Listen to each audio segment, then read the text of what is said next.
Hey everybody, this is Alex Merced, and you're listening to another episode of Data Nation. It's a big week in the data world this week because you have Snowflake and Databricks doing their two big conferences, making all sorts of big announcements. Okay, and there's some interesting ones. We'll talk about those in a moment. Talk a little bit about what I've been working on. I've been working on a blog regarding how you can use Flink with a Nessie catalog, and that was fun. And I'm also working on doing some contributions to the Nessie project on the Python side myself. So that'll probably be something you won't see for a while, but I'm keeping busy on top of all the normal just sort of educational stuff that I do. But what's really cool, well, let's just start off with some of the announcements. So there's a lot of announcements regarding table formats. Table formats are the big deal. Why are they the big deal? Because lake houses are a big deal. And why lake houses are a big deal is because data use cases are expanding quickly. Again, first let's kind of get that big picture out of the way, because I've discussed this in previous episodes where basically you have two sort of big trends. You have the trend that because data is expanding so quickly, you have a technological problem. Problem is no tools of one size fits all, so I need to be able to use multiple tools.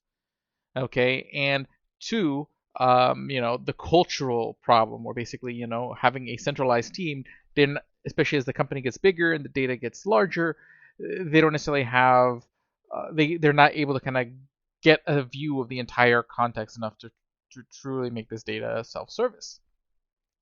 Okay, to deal with that technological challenge, you have the lakehouse. Okay, the idea is like, okay, instead of having our data parked in sort of in a black box that can only be accessed by a subset of tools, you park your data using one of these open table formats that can be used by many tools.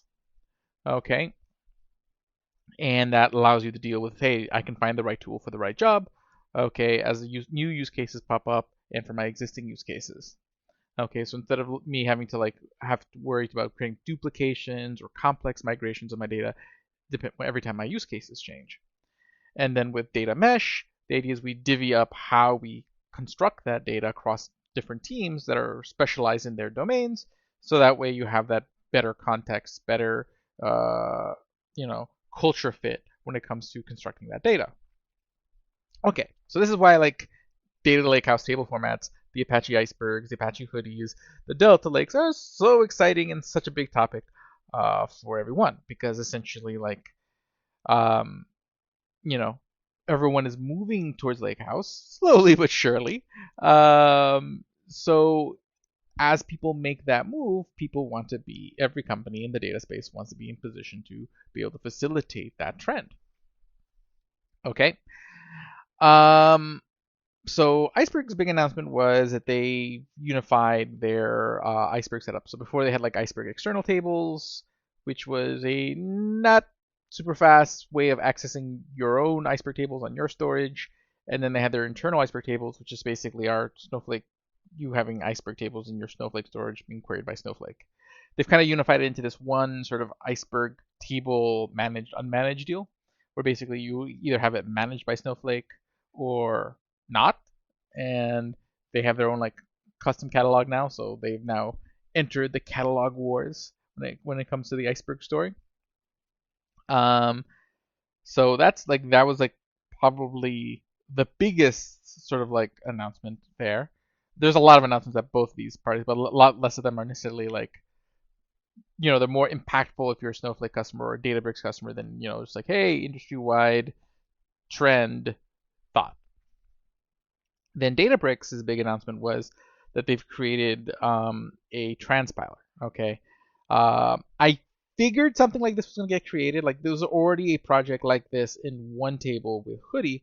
Now the difference is, as far as I understand, the one table project, what it does, it takes Hudi metadata and translates it to Iceberg or Delta Lake. I don't know if it works the other way around. It's more about syncing Hudi metadata to these external places. From what I could tell from the announcement of the Databricks project is that they're taking an approach very similar to what Builder.io did with mitosis.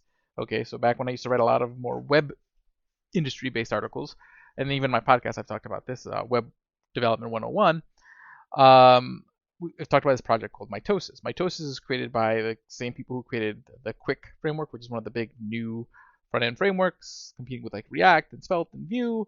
And they also created Builder.io, a headless CMS that is not so headless. It's really cool.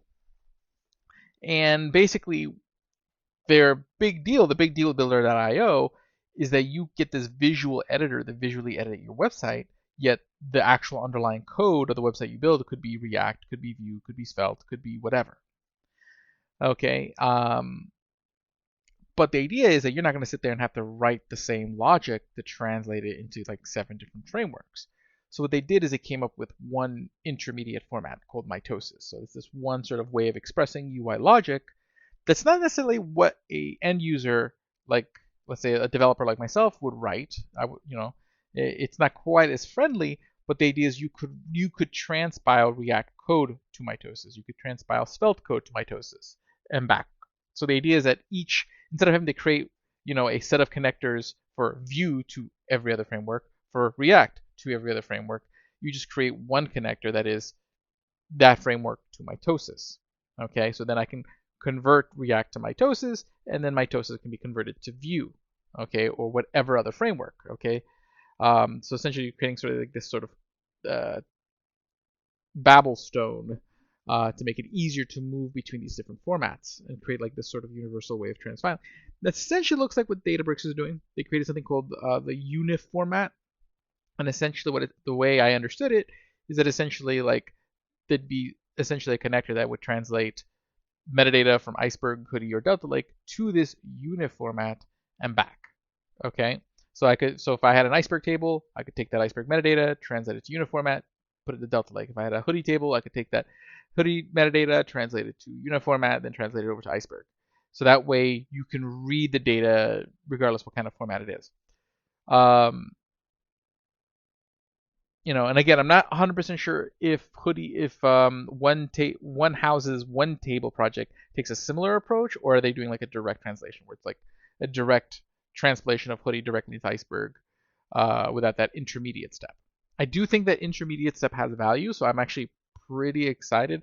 I think I've talked about this possibility in previous episodes of the podcast. I definitely talked about it in a recent presentation I did for Gnarly Data Waves, which is another podcast that I'm involved with as part of Dremio. But I mean, this really theoretically benefit everyone, okay? In the sense that any tool that's looking to expand their support across all these formats, well, this can just make it easier. And theoretically, you can then leverage whichever format your tool sort of best leverages, regardless of what the data was originally written in. So I do think that has an impact on the space as a whole, where basically, Databricks can just focus on, what they're doing with Delta Lake, and Dremio can focus on what we're doing with Iceberg. Yet both tools can work together in a sense, because you can just translate metadata on the fly to the format that tool needs. Okay, expanding sort of that use case. So that's pretty exciting. So I want to talk about that because that table format stuff is always very exciting to me, as you know, because I spend probably all my days pretty much eating, breathing table formats as part of my role here as a developer advocate at Dremio. Lots of really exciting things at Dremio as well. One of the biggest being that sort of text SQL feature where you can basically, which is actually really fun. I've been playing with it a lot lately because it's just so much fun to be able to just say, hey, here's 3 tables, get me this information, and it just generates the SQL. It's very cool. Generative AI has won my heart 1,000 times over. My productivity has definitely skyrocketed through the roof, being able to better understand documentation, understand errors. Before having to sit in there decipher errors, I can now just head over and copy a big stack trace and just kind of postulate some of my questions or concerns about it, and just have generative AI can help me interpret that and make my troubleshooting much faster. But yeah, there's also another really interesting thing is some interesting changes that will be coming very soon regarding how reflections are partitioned. And if you're not, again, familiar with reflections, we just did an episode of that this week on Gnarly Data Waves, so I highly recommend watching that. But the cool thing about reflections, which are, to keep it quick, is just think of it as super smart, intelligent materialized views in Dremio. There are a bit more than that. There's a lot going on with reflections. They could theoretically pretty much replace your ETL process or replace all your data pipelines. Because essentially, instead of you having to create all these different pipelines to create different versions of each of your data sets that are physically optimized, partitioned in different ways for different types of queries, you could have your raw data and then you just create reflections, and the materializations have sorting and partitioning rules as well, so they can be sorted and partitioned based on the types of queries you expect. And instead of everyone having to query different sort of physical tables, they just query the same table, and the Dremio will match it up with the right reflections who have the sort and partition rules that are going to lean into that query the best. And there's a bunch of other use cases when it comes to reflections, but they're really cool. So if you haven't checked out that presentation from Tiong Lee, Director of Engineering here at Dremio, go check that out. That's the podcast is called Gnarly Data Waves. So you're listening to this podcast, you can find that podcast. I think that was a really great presentation that really illustrated like the uniqueness of the feature. Like it's, like I've always been a big fan of reflections, but after that presentation, I see even more clearly how disruptive it actually is and will be. So a lot of exciting things.